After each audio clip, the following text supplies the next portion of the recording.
Takwa,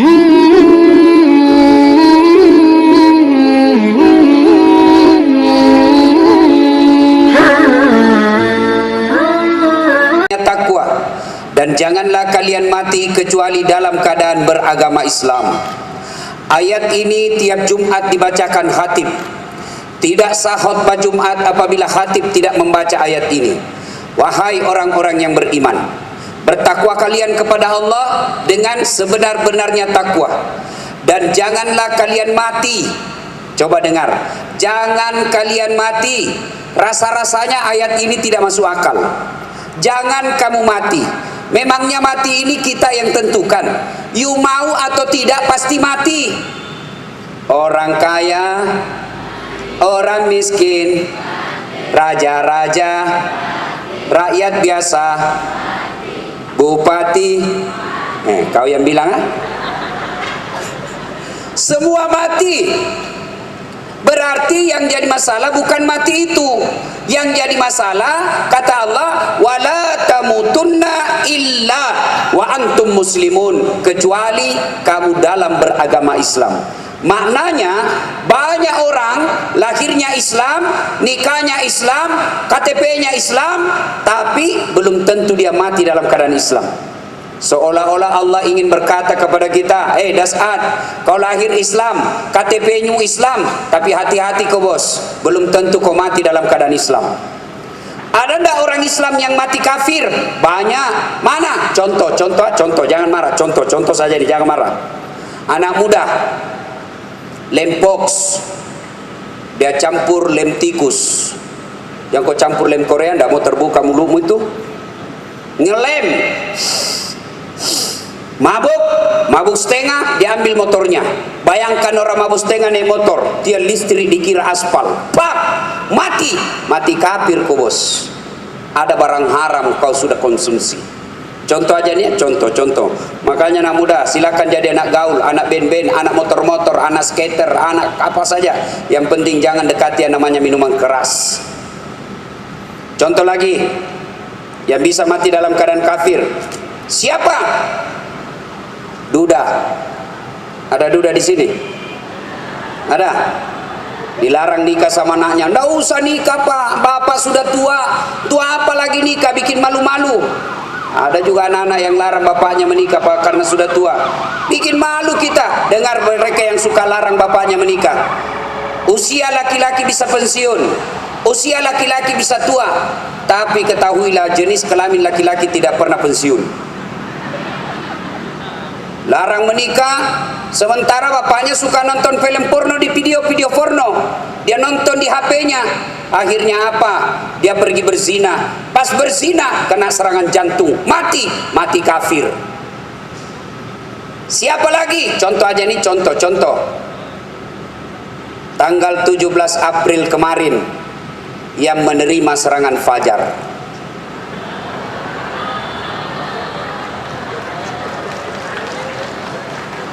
Kata Nabi, mereka yang memakan barang haram 40 hari 40 malam amalnya tidak dicatat. Amal-amal kebaikannya tidak dicatat gara-gara makan serangan fajar. Selesai serangan fajar, malah ada ditulis pak di pintu rumahnya, anggota DPR RI 700.000, DPR Provinsi 500.000, DPR Kota Kabupaten 300.000, jumlah suara 9, keras kehidupan bung. Makan serangan fajar, mati kafir. Kenapa? Ada barang haram. Suatu kali selesai perang Badar, ada sahabat yang wafat dalam perang Badar itu. Seluruh sahabat yang hidup berkata, Masya Allah, Alhamdulillah, dia mati syahid, masuk surga. Kata Nabi, tidak, dia ahli neraka. Bagaimana caranya ya Rasul? Dia mati membela agama Allah. Kata Nabi, kau periksa kantongnya. Periksa, ternyata ada barang Baitul Mal dalam kantongnya. Coba, termasuklah diantaranya para pejabat yang selalu menyalahgunakan SPJ. Ada SPJ di tanda tangan, tidak ada perjalanannya. Hati-hati. Ada di sini? Ada? Anggap saja tidak ada. Ibu bapak, saudara-saudara sekalian, wa qalaidan, Allah kemudian berfirman, bismillahirrahmanirrahim, ya ayyuhalladzina amanu dukhulu fisilmi kaffatan wa la tattabi'u khutuwatis syaitan innahu lakum adu mubin. Wahai orang-orang yang beriman, masuklah engkau ke dalam Islam secara sempurna, bukan Islam pencitraan, bukan Islam karena pilcaleg, bukan Islam karena pemilu, tapi Islamlah secara benar. Wala tattabi'u khutuwatis syaitan, dan janganlah engkau ikuti langkah-langkah setan, karena sesungguhnya setan itu musuh yang nyata bagi kalian. Kira-kira di tengah-tengah kita ada setan apa enggak nih? Ada setan apa tidak? Ada. Setannya bukan pocong. Apa setan yang ada di tengah-tengah kita? Bentuknya handphone. Apa? Handphone. Orang sudah ceramah masih menggesek. Setan itu HP-mu, bos. Simpan dulu HP-mu, simpan dulu. Woi. Simpan dulu. Ibu-ibu simpan dulu HP-nya. Ibu-ibu yang pegang HP-nya selama saya ceramah, saya doakan suaminya kawin lagi. Baru disimpan itu HP-nya. Malah selesai saya ceramah, ada ceramah ibu-ibu, saya lagi ceramah, di depan saya, langsung dia belakangi saya. Dalam hati saya, barusannya ada orang saya ceramah, dia belakangi saya. Ternyata diambil HP-nya, balik belakang selfie. Dia tulis di Facebooknya, latar belakang Dasat Latif. Saya bilang, kok kira saya background? Dia kira saya pot bunga. Malah ada selesai saya ceramah, ini ibu kira-kira umurnya 55 tahun. Paling saya tidak suka selesai ceramah disuruh selfie. Orang capek keringatan, selfie disuruh senyum. Selesai ceramah langsung dia bilang, ini ibu-ibu, Ustaz boleh selfie? Boleh, sini, yang penting ramai-ramai. Sudah selfie langsung dia bilang, Ustaz boleh cium? Apa mau cium? Tidak boleh, haram. Dia bilang, tidak nafsu Ustaz. Biar tidak nafsu, mau kasih mengamuk mamanya cek di rumah. Coba kau masih muda. Qalaidan, Allah kemudian berfirman, bismillahirrahmanirrahim, innallaha wa malaikatahu yusalluna ala nabi ya ayyuhalladzina amanu sallu alaihi wa sallimu taslima. Sesungguhnya Allah dan para malaikatnya bersalawat kepada Rasulullah Muhammad sallallahu alaihi wasallam, maka wahai orang-orang yang beriman, bersalawatlah kalian kepada Rasulullah dengan sebaik-baik salawat.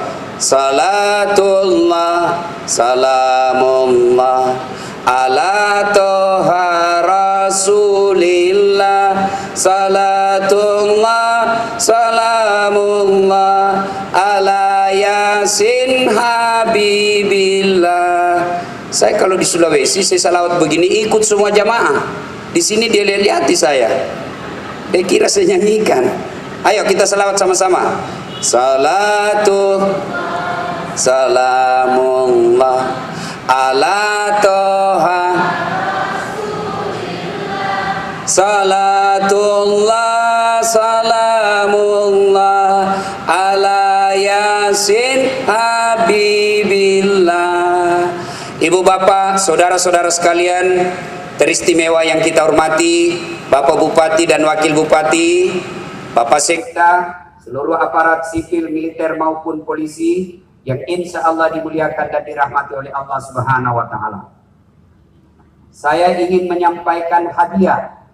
Kalau Pak Bupati tadi memberi hadiah umroh, maka pada saat Isra Mi'raj ini saya menyampaikan hadiah yang pernah disampaikan dari Rasulullah ketika pertama kali kaki beliau hijrah pindah dari Mekah ke Madinah, lalu beliau kumpulkan seluruh sahabat baik yang Ansor maupun yang Muhajir, baik yang ikut hijrah dari Mekah maupun penduduk asli Madinah. Beliau kemudian naik ke atas mimbar. Nabi lalu bersabda menyampaikan, saudara-saudara sekalian, mau ndak saya tunjukkan amalan apabila kalian melaksanakannya kalian akan sukses dunia dan akhirat. Kira-kira kalau saya tanya adik-adik nih, pelajar-pelajar, para pegawai, saya tanya, mau ndak sukses dunia akhirat? Mau sukses dunia akhirat? Jawabannya tentu mau. Kata Nabi kalau mau, maka Nabi kasih resep 5 saja. Kabupaten Langkat ini kalau mau maju, di bawah kepemimpinan Bapak Bupati yang baru, kurang lebih baru 3 bulan, mau sukses Pak Bupati, tolong diamalkan kalau perlu dibuatkan perda. Apa itu kata Nabi? Kalian mau sukses yang pertama, utlubul ilma, tuntut ilmu pengetahuan. Artinya, kalau masyarakat Langkat mau maju, kalau maka berikan ilmu pengetahuan. Maka selesai pengajian nanti, Pak Bupati dan Wakil Bupati serta Sekda, dia panggil kepala dinasnya. Mana kepala dinas pendidikan? Kau cari anak pelajar kita yang tamat SMA. Kau cari ke sekolah-sekolah yang tamat SMA anak-anak kita Kabupaten Langkat. Mereka yang berprestasi, mereka yang punya nilai dengan baik, kita biayai sampai dia selesai. Kasih beasiswa mereka. Insya Allah kalau Kabupaten Langkat memperhatikan pendidikan, maka kabupaten ini akan maju. Masih ingat ayat pertama disampaikan Allah, perintah pertama disampaikan Allah kepada Rasulullah, bukan perintah haji, bukan perintah puasa, bukan perintah zakat, apa? Iqra, baca.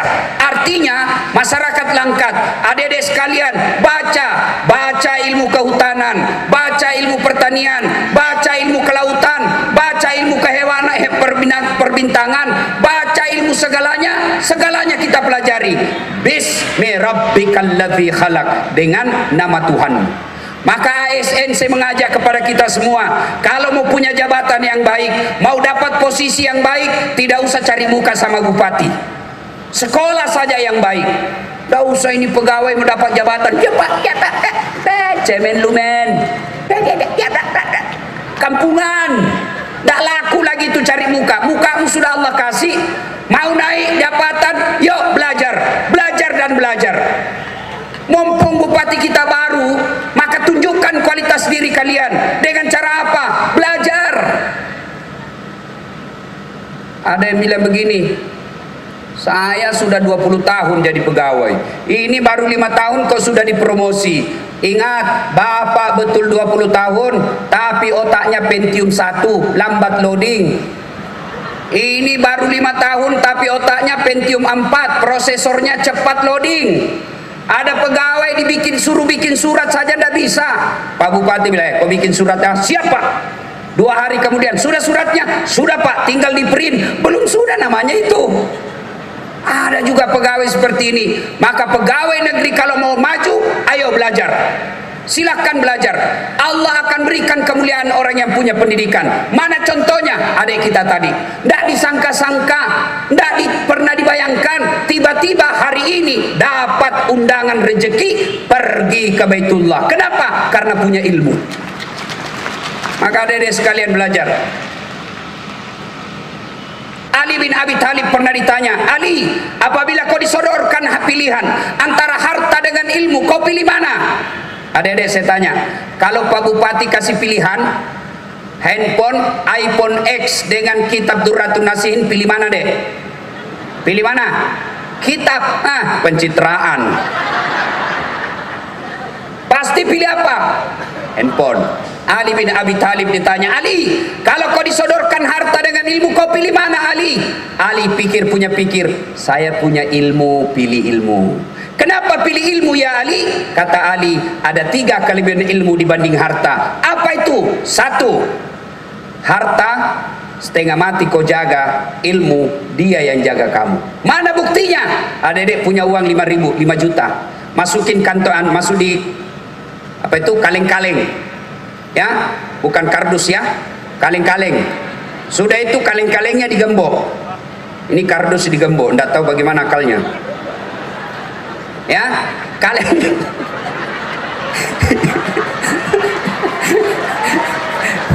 Coba. Ya. Kaleng digembok, sudah itu satu gemboknya. Ini uang 5 juta yang sudah dalam kaleng dikasih masuk lemari. Gembok lagi lemarinya. Berapa gemboknya? 2. Keluar kamar, gembok lagi kamarnya. Berapa gemboknya? 3. Keluar rumah, gembok lagi rumahnya. 4 gemboknya. Keluar pagar, gembok lagi pagarnya. 5 gemboknya. Sampai di kantor hilang kuncinya. Setengah mati kita jaga itu duit, tapi ilmu dia yang jaga kita. Mana contohnya? Pak Bupati dan Wakil Bupati. Di mana-mana dikawal sama polisi. Di rumahnya beliau ada Satpol PP, polisi setengah. Coba. Mana dikawal Pak? Apalagi itu yang polisi pegawai honor, oh lebih kencang lagi nih Pak, lebih hebat lagi dia nih pegawai honor. Coba kemana-mana dikawal. Kenapa? Karena beliau jadi bupati. Tidak mungkin jadi bupati kalau beliau tidak punya ilmu. Ayo, minimal punya ilmu politik. Maka ilmu, dia yang jaga kamu, harta kamu yang jaga dia. Yang kedua kata Ali, dengan harta belum tentu kau dapat ilmu, tapi dengan ilmu kau dapat harta. Mana contoh? Di kampung saya ada orang kaya, juragan tambak, kaya sekali, tapi tidak tahu membaca. Diajarlah membaca sama anaknya. Dia mulai alif A, ba, A, B, C. Dia eja itu A tambah B, A tambah ba, A, ba. Dia pergi ke Makassar. Sampai di Makassar dia masuk mall. Sampai di mall dia lihat tangga lift. Tahu tangga lift, Adek? Begitu terbuka pintu tangga lift, tertulis di atasnya open. Langsung dibayangkan open. Besar betul pembikin kuenya. Karena di kampung itu open itu pembikin kue. Lopo panas apa buat bepana, besar betul pembikin kuenya. Tiba-tiba ada orang Cina lewat, dia mau masuk. Dia bayangkan open ini kan panas. Dia bilang, jangan masuk. Masukin orang Cina, tertutup kembali. Selang beberapa saat terbuka, keluar orang Irian. Dia bilang, saya bilang memang jangan kau masuk, hanguslah kau. Padahal lah yang masuk yang keluar. Coba bayangkan kalau tidak ada ilmu. Ayo, dibawa lagi makan sama anaknya ke restoran, banyak duitnya, bawa makan ke restoran mewah, rumah makan mewah. Selesai makan ditanya sama anaknya, Pak, bagaimana makanan tadi? Enak semua? Wah, nak, Masya Allah, enak semua itu makanan tadi. Satu saja yang setengah mati, tidak enak itu rasanya. Dia bilang anaknya, yang mana Pak? Itu yang tipis putih, setengah mati, kutulan-kutulan, tidak mau masuk. Ternyata apa? Tisu. Coba bayangkan, orang kalau punya duit tidak punya ilmu menderita. Sebaliknya, dengan ilmu kau bisa dapat harta. Mana contohnya? Dasat Latif.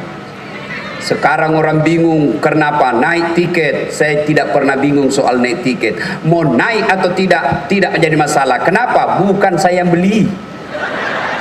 Apa? Hebatnya lagi, pergi tidak bawa uang, pulang bawa uang. Kenapa? Karena ilmu. Makanya adik-adik sekalian, belajar. Yang ketiga kelebihan ilmu kata Ali, harta kau kasih orang berkurang, sementara ilmu kasih orang nambah. Saya punya uang 5 juta, saya berikan kepada adik sekalian 3 juta, maka duit nilai saya berkurang menjadi 2 juta. Sebaliknya, saya punya ilmu, saya ajarkan Al-Fatihah, adik hafal, bertambah ilmu saya. Begitu hafal, nambah amal ilmu saya, namanya amal jariah. Tidak mungkin, sudah hafal adik? Sudah. Waladhdallin, amin. Mana Al-Fatihah aku saya ini? Di mana di kepalaku hilang? Tidak mungkin. Maka ilmu nambah ketika kita bagikan. Ayat lain, ketika Allah bercerita tentang ilmu, Allah angkat derajat orang yang berilmu. Ketika Allah berfirman, yarfa'illahu alladhina amanu minkum walladhina utul ilma darajat. Allah mengangkat derajat orang yang beriman dan berilmu pengetahuan beberapa derajat di antara kalian. Coba lihat Ustaz Dasat, biar terlambat di depan duduk. Biar terlambat depan Ustaz. Mana duduk? Sang Bupati. Apa kuenya? Kelas utama. Ada teman saya juga dokter, dulunya di mana? Di belakang. Apa bagiannya? Pisang goreng. Itu Allah sudah angkat derajat. Maka adik-adik sekalian, belajarlah. Belajar. Pak Bupati, cari anak-anak pelajar kita, cari pegawai-pegawai kita yang cerdas. Kalau perlu disekolahkan supaya mereka pergunakan ilmunya untuk membangun Kabupaten Langkat. 1. Tuntut ilmu pengetahuan. Yang kedua kata Nabi, jika kalian mau sukses, silul arham, sambungkan persaudaraan, jangan berpecah belah. Wa'tasimu bihablillahi jami'an wa la tafarraqu. Berpegang teguhlah engkau kepada tali persaudaraan agama Allah dan janganlah engkau bercerai-berai. Suatu kali Nabi kumpul sahabat. Atadruna manil muflis? Saudara-saudara sekalian, siapa yang tahu yang bangkrut di akhirat kelak? Macam-macam jawaban sahabat. Yang tidak sholat ya Rasul, wah dia sholat, bahkan rawatibnya jalan. Yang tidak puasa Ramadan ya Rasul, dia puasa Ramadan, bahkan Senin Kamis dia lancar. Yang tidak bayar zakat ya Rasul, dia bayar zakat harta dan zakat fitrah. Kalau begitu yang tidak haji ya Rasul, dia haji bahkan beberapa kali umroh. Heran seluruh sahabat, kalau begitu siapa yang bangkrut ya Rasul? Nabi menjawab, jarusu wa khati'ur rahim, tetangga yang jahat sama tetangganya dan yang memutuskan persaudaraan. Lalu Nabi ditanya sama sahabat, kok bisa bangkrut ya Rasul? Dia sholat, dia puasa, dia zakat, dia haji, kok bisa bangkrut? Nabi menjelaskan, betul, hubungannya kepada Allah baik, tapi hubungannya kepada sesama manusia hancur. Akhirnya apa? Hancur segala kebaikannya. Gara-gara apa? Memutuskan persaudaraan. Sehingga di akhirat kelak, ketika dia setor, ini penjelasan Nabi, dia setor sholatnya, ya Allah, ini sholatku 50 tahun. Datang tetangganya, tunggu dulu Tuhan, saya pernah difitnah, katanya anakku yang lurus rambutnya bukan anaknya suamiku, karena suamiku keriting rambutnya.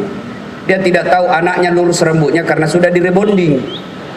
Gara-gara fitnahnya ya Allah, saya malu, akhirnya saya tinggalkan Kabupaten Langkat, saya minta keadilan hari ini. Allah berfirman, ya sudah kalau begitu ambil sholatnya yang 50 tahun.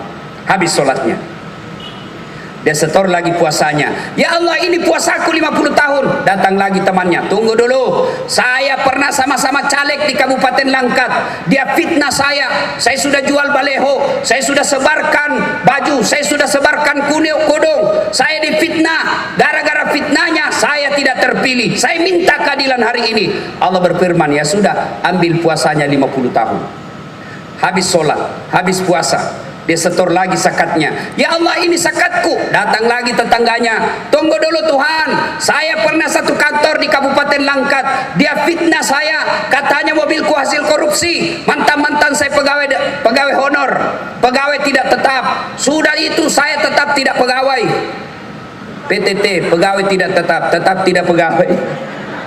Dia marah sama Bapak Bupati, dicari namanya di K1 tidak ada, dicari namanya di K2 tidak ada. Saya bilang, sini kok, tidak ada namamu di K1, tidak ada Ustaz, tidak ada di K2, tidak ada. Kau kembali ke rumahmu, cari di K kamu, pasti ada namamu situ. Saya difitnah, akhirnya katanya mobilku hasil korupsi. Di mana pegawai honor bisa beli mobil? Dia tidak tahu. Betul saya pegawai honor, tapi saya jual sawah warisan saya sehingga saya beli mobil. Gara-gara fitnahnya saya tidak diangkat-angkat. Saya minta keadilan ya Allah. Allah berfirman, ya sudah ambil itu zakatnya. Dia setor lagi hajinya, ya Allah ini hajiku. Datang lagi tetangganya, saya pernah tetangga di Langkat, dia serobot saya punya tanah, saya mau lawan temannya polisi, saya mau lapor, ada tembaknya, saya tidak jadi lapor. Dia serobot tanahku 2 meter, sehingga setiap hujan banjir rumahku karena saya tidak punya got. Hari ini saya minta keadilan. Allah berfirman, ya sudah ambil hajinya. Habis sholat, habis puasa, habis zakat, habis haji, masih ada yang datang. Saya juga pernah satu kantor, dia fitnah saya, akhirnya saya dijadikan staf ahli yang tidak ada stafnya. Saya minta keadilan ya Allah. Dia bilang, bagaimana lagi caranya ini? Dah habis amalku. Ya Allah, bagaimana lagi caranya? Sudah habis amalku. Allah berfirman, tidak ada kebatilan yang tidak ada balasannya hari ini. Supaya adil, ambil dosanya orang yang pernah kau sakiti hatinya. Inilah yang disebut bangkrut. Habis amalnya, sementara dosanya orang masuk ke dalam dirinya. Maka pemerintah Kabupaten Langkat tidak mau kalau kita melakukan kebangkrutan di akhirat kelak. Maka diajaklah kita datang ke taklim ini, tablik akbar, dengan tema utama adalah menjalin persaudaraan. Ya Bapak, saudara-saudara sekalian, pertanyaan mendasar, kenapa orang berpecah belah? Kenapa orang bermusuhan? Satu, yang sekarang paling banyak sebab orang bermusuhan gara-gara pemilu. Pemilu sudah tuntas, pemilu sudah selesai, maka tidak usah lagi kita ribut-ribut. Tidak ada lagi 01 dan 02. Tidak ada lagi pendukung Prabowo dan Prabowo Jokowi. Yang ada sekarang 01 tambah 02 menjadi 03, Persatuan Indonesia. Ayo. Yang kedua, penyebab kita putus persaudaraan, apa itu? Sangka buruk. Jangankan dalam kabupaten, dalam negara, dalam rumah tangga saja, kalau banyak sangka buruk, pasti kacau itu rumah tangga. Suami sangka buruk sama istri, istri sangka buruk sama suaminya, pasti tidak akan rukun itu rumah tangga. Ibu-ibu, Bu, jangan terlalu suka sangka buruk sama suaminya. Telepon suaminya tidak dijawab, telepon suaminya tidak dijawab, dia mulai sangka buruk. Pasti ketemu lagi itu teman SMA-nya, pantas dia tidak angkat-angkat. Maka ibu pasti sengsara, tidak bisa tenang. Coba kalau sangka baik, telepon suami tidak dijawab, oh suamiku lagi menghadap sama bupati, tenang. Telepon lagi, oh suamiku lagi sholat duha, tenang perasaan. Tiba-tiba masuk SMS teman kita, saya lihat suamimu bonceng cewek, sangka baik, oh berarti pulang kerja suamiku ngojek, sangka baik.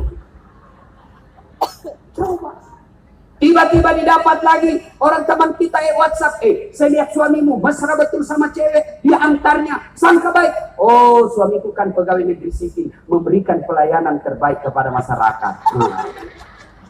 Sangka baik. Tenang orang kalau sangka baik. Saya dalam hidup ini berapa kali sangka baik. Saya tamat SMA daftar tentara, saya mau jadi akabri penerbang. Begitu tes fisik tidak lulus. Kenapa? CPR gak cukup tinggiku. Saya protes sama Allah waktu itu, ya Allah, kenapa kau lahirkan saya dalam keadaan pendek? Kau tidak rugi jadi Tuhan kalau saya jadi tentara. Ternyata temanku lulus akabri polisi, sekarang dia reserse di Polda Sulbar. Dia pangkatnya sekarang satu bunga-bunga karena reserse pakai baret merah. Saya lulus pakai baret putih karena jadi ustaz. Tapi alhamdulillah dengan baret putih yang saya pakai, mulai baret merah sampai baret hitam secara maiko semua. Apa? Sangka baik. Saya gagal jadi tentara, saya daftar dokter. Saya tamat SMA juara umum 2 di sekolah saya. Saya sholat tahajud 40 malam berturut-turut. Saya ikut bimbingan tes 1 bulan. Saya nasar puasa 7 hari kalau lulus. Saya ibu bapak saya doakan saya. Begitu pengumuman tidak lulus, saya protes, ya Allah kenapa kau tidak kasih lulus saya jadi dokter? Saya ini menggunakan ilmu kesehatan ini membantu umat Islam. Ternyata temanku lulus, saya tidak lulus. Saya tahu jawabannya setelah saya lulus di Sospol. Saya pulang kuliah di Jalan Perintis Kemerdekaan, terjadi tabrakan. Berceceran darah di aspal, saya turun tolong dia. Dia yang tabrakan, saya yang pingsan. Ternyata saya tidak bisa lihat darah. Seolah-olah Allah ini berkata kepada saya, Das'ad, bagaimana kamu jadi dokter? Nah kau tidak bisa lihat darah. Temanku yang lulus jadi dokter, tugas di Kepulauan Aru. 3 tahun yang lalu sebelum lebaran saya telepon, dok, pulang lebaran? Tidak Ustaz, rugi-rugi kau cari nafkah jauh-jauh tidak lebaran sama orang tuamu. Kenapa tidak pulang? Mahal tiket Ustaz. Di mana kami pegawai negeri minimal 20 juta itu untuk pulang. Dalam hatiku, untung saya jadi Ustaz. Kemana-mana dibayarkan. Lebih hebatnya lagi selalu pulang bawa uang. Sangka baik. Ayo, selesai pilkada, 3 bulan memimpin Pak Bupati, ada mutasi. Yang tidak mendukung Pak Bupati kemarin, tiba-tiba dari kepala dinas menjadi staf ahli. Apa boleh buat? Sangka baik, sangka baik. Karena jadi staf ahli, Bapak punya waktu lebih banyak untuk keluarga. Karena staf ahli, Bapak terhindar dari barangkali tanda tangan salah gunakan tangan. Sangka baik. Lah kenapa saya dikanak? Sangka baik. Sangka baik. Tenang itu perasaan. Insya Allah tenang perasaan. Kalau Bapak tadinya mendukung yang dikala, sangka baik, datang menyatakan diri salah sama Pak Bupati. Mohon maaf Pak Bupati, saya salah langkah. Arahan berikutnya Bapak, minta tolong dibantu saya Pak. Aman. Kalau Bapak sudah kalah, lalu maki-maki, sudah Bapak tidak dapat apa-apa, dapat dosa lagi. Termasuk para caleg yang sudah kalah, sebar baleho kalah, sangka baik.